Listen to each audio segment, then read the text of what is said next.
The HP Spectre x360, fresh for 2020, boasts 4K visuals, dedicated graphics and a flexible design, making it well suited for creative tasks, kicking back with a movie, or even a bit of light gaming. But with the $2,000 price tag, it also ain't cheap, so is it actually worth that cash? Well, I've been using it as my full-time laptop for the last week, and here's my full HP Spectre x360 review. And for more on the latest greatest tech, please do subscribe and ding that notifications bell. Cheers! Now this model here is the 15 inches, it's the HP Spectre x360 15. It's an attractive machine. I love that angular finish around the edges and the patterned grille inside as well, and of course those big fat chunky hinges. They all come together very nicely for some pleasing aesthetics. At a mite under 2 kilos, the HP Spectre x360 15 certainly can't be described as featherweight, but you know what, for a 15-incher it's surprisingly compact and especially quite slender. And considering that slim build, the connectivity is pretty good. You've got a pair of Thunderbolt 3 ports sat alongside one another over on the right with DisplayPort support. And you've also got an HDMI port for hooking up external screens and a full-size Type-A USB port for other peripherals. When it comes to that keyboard though, me and the HP Spectre x360 don't always get along. The bits that I really love are the firm design and also the travel when you hit those keys, which gives you good feedback for touch typing. And there's also some solid 2-stage backlighting, which means you can beaver away well into the wee hours. I also like the fact that you've got an LED on the sound and mic mute buttons as well, which is handy in these zoom heavy days. Now, the bits that I'm less impressed with include the fact that there's no spacing between the main board and the numeric pad, which means I was constantly hitting number lock instead of backspace or the home key instead of delete. And also HP has committed the cardinal sin of crushing the return key into a single row, the absolute monsters. Okay, so perhaps monsters is a little bit full on, but I did find myself having to stop and stare down at the board a fair bit while I was touch typing just to make sure I actually struck the right key. But those grumbles aside, it is a good board, and you also get a respectable touchpad as well, which is pleasingly spacious. And then most of the time you can simply forget about that touchpad because you've got full touchscreen controls here on the HP Spectre as well. And because of those 360-degree hinges, you can actually bend the screen all the way back and turn the Spectre into a makeshift tablet, if you like. Albeit admittedly a rather bulky and heavy tablet, but it is handy if you want to get sketching, something like that. And you do actually get a stylus pen bundled in the box with the Spectre x360. Now when you're actually logging into the HP Spectre x360, you've got a couple of different Windows Hello options. The first is a bit of face recognition, which as you can see is nice and swift and accurate, even in quite a dark environment. So I actually use that pretty much all of the time, but if for whatever reason you can't use the face recognition, for instance you're in a cafe and you've got a face mask on, something like that, well, no worries, you do actually have a bit of fingerprint sensor action down here as well. So it's great to have both options for that extra bit of flexibility. As for that 15.6-inch display here on the Spectre x360, well, as you can see, it pretty much entirely fills the inside of that lid. There's very little wasted space,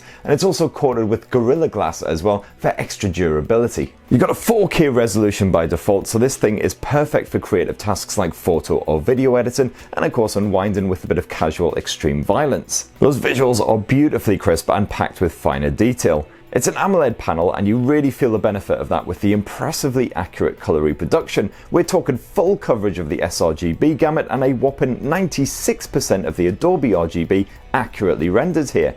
And the contrast is also strong, and on top brightness you'll get 450 nits of power, so combined with that anti-reflective display, I certainly did not have to squint when I was enjoying a movie outdoors, which is especially enjoyable in this here tent mode. However, this here is about as dim as the display gets, and as you can see it is still rather bright, so it's not exactly ideal for working in bed when your partner is trying to get to kip next to you. And no qualms when it comes to the sound either. You've got some Bang & Olufsen audio tech stuffed inside of there. You've got a big speaker grill that stretches across the top end of the keyboard, and also you've got a couple of speakers housed down beneath it as well, so you get quite full-bodied sound. Definitely as far as laptop speakers go, I was very impressed. The clarity is fantastic, so really good for enjoying a movie, something like that. The only issue is that it's not exactly the loudest on that top volume, but it's just about powerful enough for enjoying a bit of Netflix in a fairly noisy kitchen. As far as the camera tech goes, you've got a 720p webcam housed just in this tiny little skinny bezel right above the screen, and it does the job for your Zoom calls and everything. As you can see, the quality can be a little bit grainy in a low light environment, but as long as you've got some respectable lighting, it'll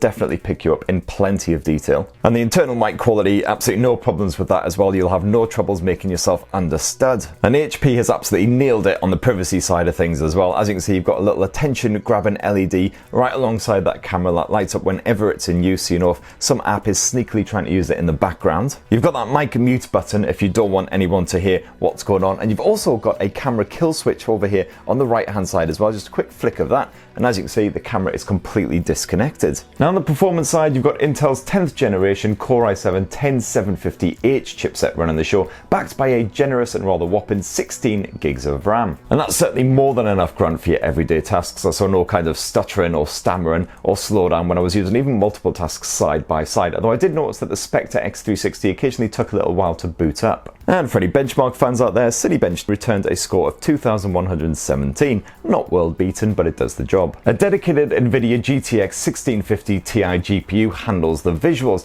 and this does the job absolutely fine for creative tasks like video editing, and it can even handle a slice of gaming on the side as well. Definitely don't go too wild and crazy though, because the latest memory guzzling games like Doom Eternal run like an asthmatic tortoise, even on the really low detail settings, so you'll definitely want to stick to less demanding fare.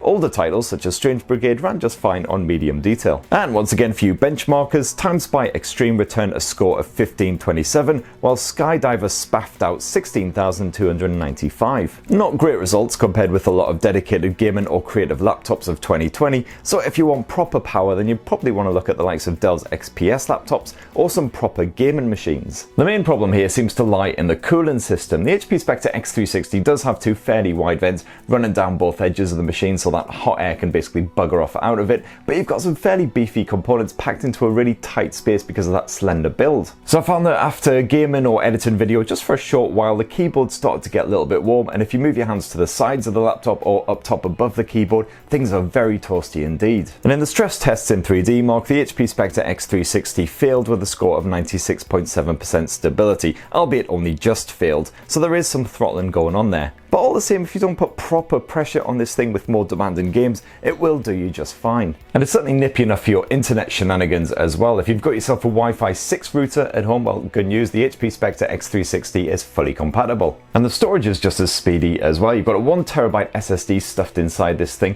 and it churned out write speeds of 3 gigabits per second and read speeds just over that. And you've even got a micro SD memory card reader in this thing as well, so you can quickly transfer files or just boost that storage when you need to. As for the battery life, well, it's fine if not great. I found I got around 5 hours of mixed use on a full charge. That basically involves working in Google Chrome while streaming music and occasionally getting a bit of Netflix or YouTube on the go. So that right there is what I think of the HP Spectre x360 15 after using it as my full-time device for a week. And I'd say definitely if you're after a bit of a gaming machine, then you'd want to look at a dedicated gaming laptop. Something like one of Ace's Predator range or the Lenovo Legions. But on the other hand, if what you're after is a flexible, great looking creative device that's just as good for entertainment as it is for graft, well, job done. So that's what I think. It'd be great to hear your own thoughts down in the comments below. Please do poke subscribe, ding that notifications bell, and have yourselves a lovely rest of the week. Cheers everyone, love you.